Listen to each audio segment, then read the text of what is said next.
Chapter 1. The Calm Before the Storm.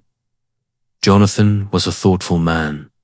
Not flashy, not loud, but kind. The kind of man who opened doors, remembered birthdays, and never forgot to ask how your day was. At 38, he was doing well. Steady income, a modest home, and the peace that comes from self-discipline. He had only recently discovered Stoicism. Marcus Aurelius sat on his nightstand. Epictetus' quotes were highlighted in his journal. He was learning, slowly, to let go of what he couldn't control. But what he couldn't prepare for was her. Isabella, she walked into his life like a warm breeze after a long winter. Laughter, perfume, compliments, all so perfectly timed. At first, it felt like a gift. But later, it would feel like a test. One designed to tear apart everything he thought he understood about women and about himself. Chapter 2. I've never felt this way before. This was the first sweet lie.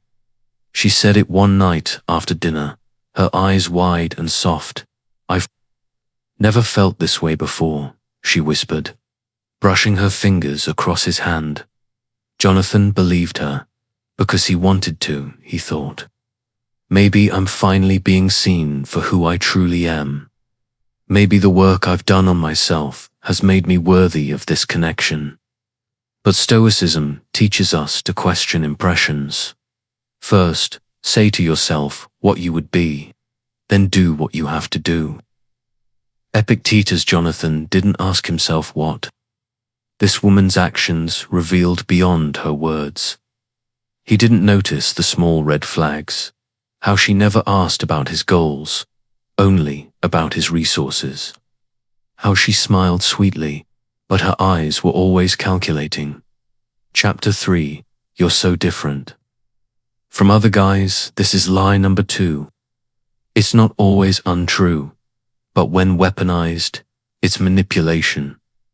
You're not like other guys, she told him after he refused to pressure her for anything physical. She praised his patience. She said it made him special, but in truth, it made him pliable. Isabella wasn't in love. She was investing in a man she thought would keep giving, even when she gave nothing back. A Stoic would ask, is her praise rooted in truth, or is it bait for deeper compliance? Seneca said, he who does not prevent a wrong when he can is guilty. Jonathan, unknowingly, was enabling the wrong. He kept giving time, money, attention, emotion, and in return, she kept giving him line-sweet words with no weight. Chapter 4. I just need some time. This was the third lie, the stall tactic. Every time he tried to define the relationship or ask what she wanted, she'd say, I just need some time. My heart's still healing. You're so patient, I know you'll understand.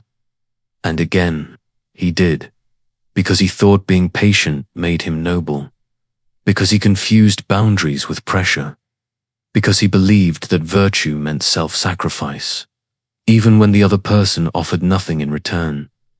But Epictetus warned of misplaced loyalty. If someone succeeds in provoking you, realize that your mind is complicit in the provocation. Jonathan was slowly realizing she didn't need time, she needed control, and needing time was her way of keeping him. Close without committing. Chapter 5. You deserve better than me. The fourth lie is self-deprecating. It sounds humble, but it's a test. You deserve better than me, she said with a melancholy smile after he bought her a weekend getaway she barely acknowledged. Jonathan rushed to reassure her. No, I want you. I don't care about the flaws. I see the real. You, and just like that. She had him further hooked. A Stoic man must learn to observe the pattern beneath the praise. This wasn't vulnerability. It was manipulation, because if you truly believe someone deserves better, you let them go. You don't keep accepting their love while offering none in return. Marcus Aurelius wrote, "The best revenge is to be unlike him who performed the injury." Jonathan wasn't vengeful, but he was blind. He kept trying to be different from other men, while she played the same game she had played with 10 men before him. Chapter 6. My ex was so toxic. The fifth lie, the victim narrative. The story was always filled with villains. Her ex was abusive. Her parents were controlling. Her boss was sexist. Her friends were jealous. And Jonathan, he was the savior. The one who listened, who sympathized, who paid. At first he felt honored to be trusted with her pain. He felt needed, but over time, the pattern became clear. She was never responsible for anything. She used her past like a shield to excuse bad behavior, to dodge accountability, to justify emotional games. A Stoic sees suffering as a tool for growth, not a weapon.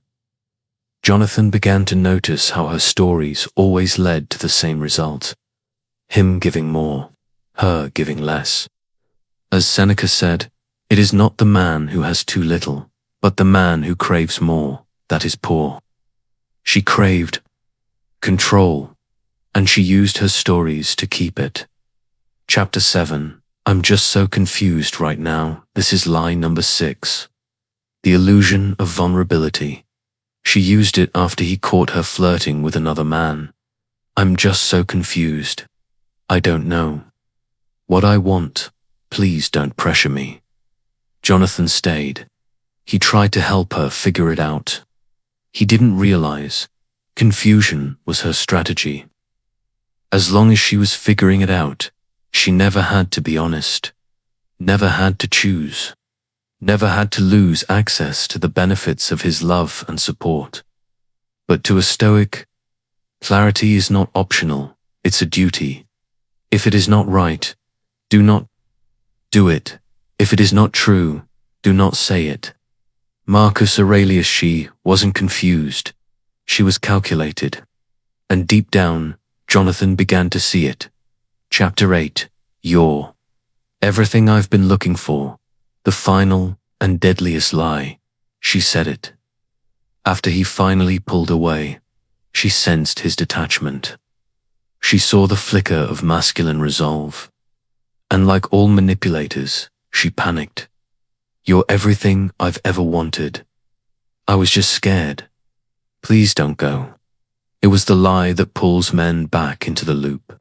The one that reopens the heart. You've worked so hard to protect. But this time, Jonathan heard it differently. This time, he saw all the sweet lies had patterns. All the affection was transactional. She never cared about who he was, only what he offered. He thought of Aurelius.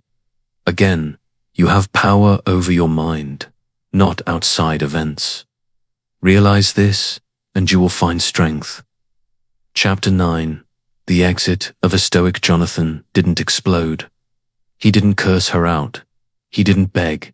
He simply smiled and said, I think I finally understand what I was supposed to learn from this. She blinked. What do you mean? I thought love was about giving, he said. But I forgot that love without truth is just flattery. And I've had enough flattery for a lifetime. He walked away, not out of anger, but out of awareness. Chapter 10. What Stoicism taught him later. In his quiet apartment, Jonathan sat with his journal. No music, no noise, just his thoughts and his peace. He wrote, I've learned to stop rewarding words over actions. I've learned that flattery is the currency of manipulation. I've learned that virtue must include boundaries.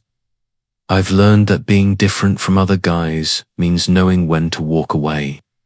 Stoicism didn't save him from pain, but it helped him understand it, to use it, to evolve. He didn't hate Isabella. He didn't need revenge. He only needed truth, and truth, at last, had set him free. Men, if you're hearing these same 7 sweet lies, I've never felt this way before. You're not like other guys. I just need more time. You deserve better than me. My ex was toxic. I'm just confused. You're everything I've ever wanted. Stop and ask yourself, do her actions match her words? Are you being loved, or are you being used?